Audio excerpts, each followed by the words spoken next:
very excited that we have NAPSI joining us in the provincial government of Bohol. We are very happy because even sa cabinet, nakasabot mi na ang trabaho sa NAPSI is as lead convener to bring everybody's programs together and to align. Sa gihimo karon sa atong National Anti-Poverty Commission with the provincial government headed ni sa atong pinalanggang gobernador Art Yap, usa kini ka dakong pasalamat labi na sa atong probinsya isa amo sa segundo distrito sa Lawigang Bulanon.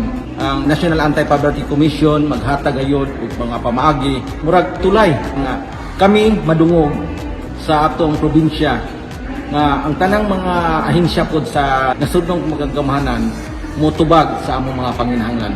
Sa tibuok grupo sa Fisher Folks, dakong pasalamat ngadto sa atong mahal nga gobernador nga si Gobernador Arthur Yap sa iyang nainitong pagdawat sa programa sa NAPSI.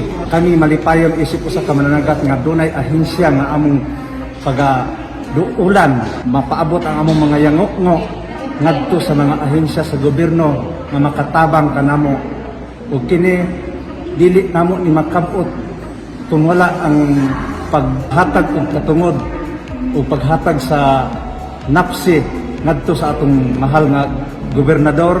Kami ubos sa sektor sa mananagat among ipaabot ang dakong pasalamat.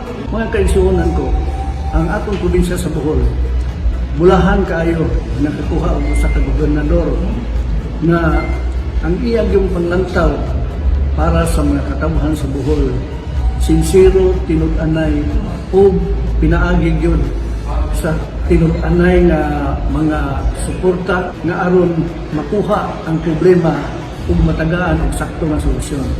Nagpasalamat kayo ang akong ahensya nga mainiton nga gidawat no, sa probinsya sa Bohol through Governor Arthur Yap ang among himuong intervention diri sa probinsya sa Bohol.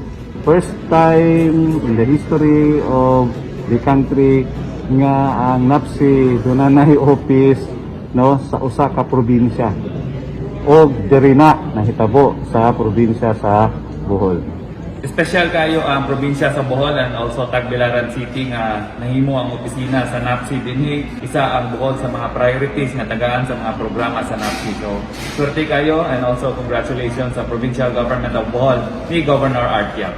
Bisan pa taliwa ta sa pandemya, kinahanglan mas tagaan nato og taas-taas nga pagtagad ang atong mga mas huyang sa atong katilingban, especially ang atong mga mag-uma, ang atong mga mananagat. Because with COVID, pa nato kahibaw kung kano sa nato masulbad ang kining problema. Ingon nila nanay mga bakuna pero hangtod karon wa nato kahibaw kung kano sa moabot ang mga bakuna diri sa Bohol. So focus ra ta sa panalipod, number 1, and then number 2 sa food security. And pag food security, tagaan nato og taas-taas nga pagtagad og atensyon ng atong mga mag-uuma ug atong mga mananagat.